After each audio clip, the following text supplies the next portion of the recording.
Assalamualaikum warahmatullahi wabarakatuh. Salam sejahtera bagi kita semua. Shalom, Om Swastiastu, Namo Buddhaya, salam kebajikan. Yang terhormat kepada Bapak Arif Azhari Ilyas, Sarjana Sains Terapan Magister Kesehatan Masyarakat, selaku dosen pengampu mata kuliah Etika Profesi dan Hukum Pelayanan Kesehatan, serta rekan-rekan semua yang saya sayangi dan saya banggakan. Sebelumnya, saya Nadita Adiana, kelas 1D, tingkat 1, mahasiswa rekam medis dan informasi kesehatan. Di sini, saya ingin menjelaskan beberapa poin penting yang saya dapatkan dalam artikel yang tentang alasan rekam medis pasien rawat jalan dalam visum et repertum di Rumah Sakit Mitra Plumbon Cirebon yang dipublikasikan dalam jurnal Penelitian Kesehatan Suara Forecast. Topik yang dibahas dalam artikel ini adalah pelepasan informasi rekam medis pasien rawat jalan untuk keperluan visum et repertum di Rumah Sakit Mitra Plumbon Cirebon.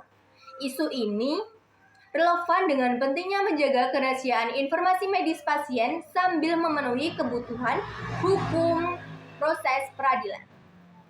Dari latar belakang yang saya temui, visum et repertum merupakan keterangan yang dibuat oleh dokter forensik atas permintaan tertulis dari penyidik, berdasarkan sumpah tentang apa yang dilihat dan ditemukan pada benda yang diperiksa untuk kepentingan peradilan. Proses pelepasan rekam medis untuk visum et repertum harus sesuai dengan standar prosedur operasional atau SPO yang berlaku guna memastikan legalitas dan kerahasiaan informasi pasien. Selanjutnya, terdapat beberapa dampak entah itu di fasilitas pelayanan kesehatan, SDM kesehatan, ataupun masyarakat, seperti di fasilitas pelayanan kesehatan atau Fasilitas. Implementasi prosedur pelepasan medis yang sesuai dengan SPO memastikan bahwa rumah sakit memenuhi standar hukum dan etika sehingga meningkatkan kredibilitas institusi. Selanjutnya, di sumber daya manusia kesehatan.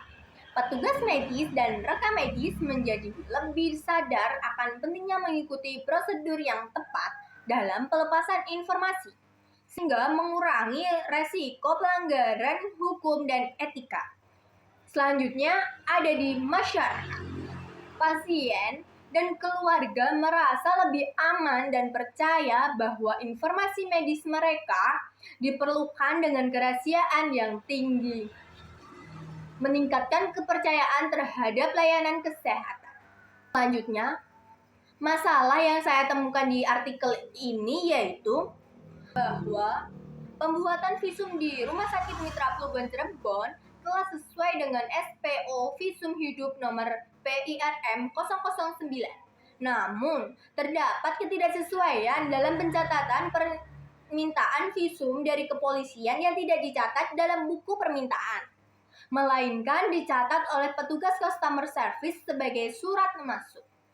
Hal ini menunjukkan adanya potensi kelemahan dalam dokumentasi dan pencatatan yang dapat mempengaruhi akurasi dan legalitas proses pelepasan informasi medis.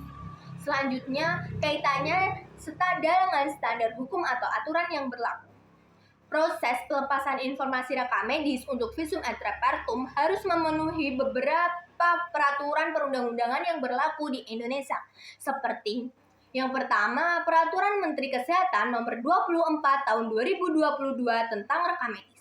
Peraturan ini mengatur tentang pengelolaan rekam medis, termasuk aspek kerahasiaan dan pelepasan informasi medis. Meskipun tidak secara spesifik membahas prosedur pelepasan informasi untuk visum et repertum, peraturan ini menegaskan pentingnya menjaga kerahasiaan data pasien dan prosedur pelepasan informasi sesuai dengan ketentuan yang berlaku. Selanjutnya, ada Peraturan Menteri Kesehatan Nomor 36 Tahun 2012 tentang rahasia kedokteran. Peraturan ini menekankan kewajiban tenaga medis untuk menjaga kerahasiaan informasi pasien kecuali dalam keadaan tertentu seperti untuk kepentingan penegakan hukum, Nah, dalam konteks visum et repertum, pelepasan informasi medis kepada pihak berwenang harus dilakukan sesuai dengan prosedur yang ditetapkan dan dengan memperhatikan aspek legalitas serta kerahasiaan informasi pasien.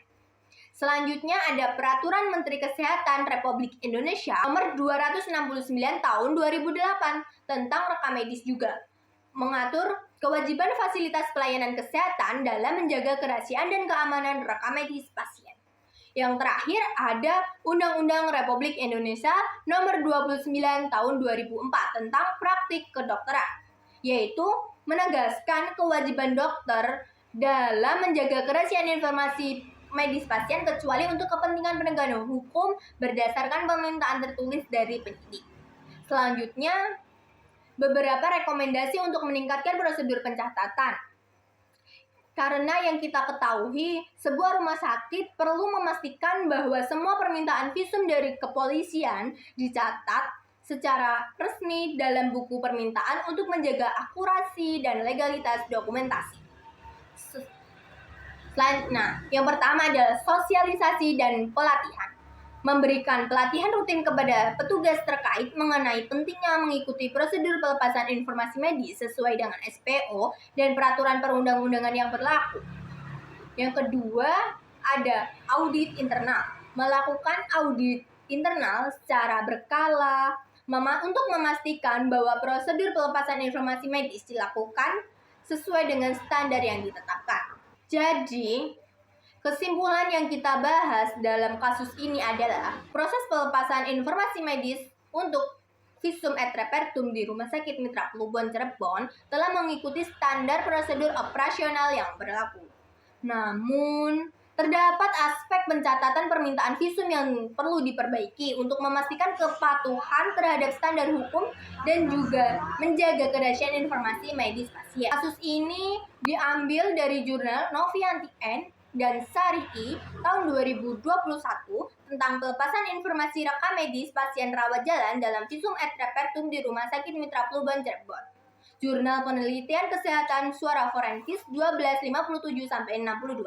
Selanjutnya ada referensi lain dari hukum di Indonesia, yaitu tentang Peraturan Menteri Kesehatan Nomor 24 Tahun 2022 tentang rekam medis dan juga Peraturan Menteri Kesehatan Nomor 36 Tahun 2012 tentang rahasia kedokteran, dan juga ada Kementerian Kesehatan Republik Indonesia Tahun 2008 tentang Peraturan Menteri Kesehatan Republik Indonesia Nomor 269 Tahun 2008 tentang rekam medis.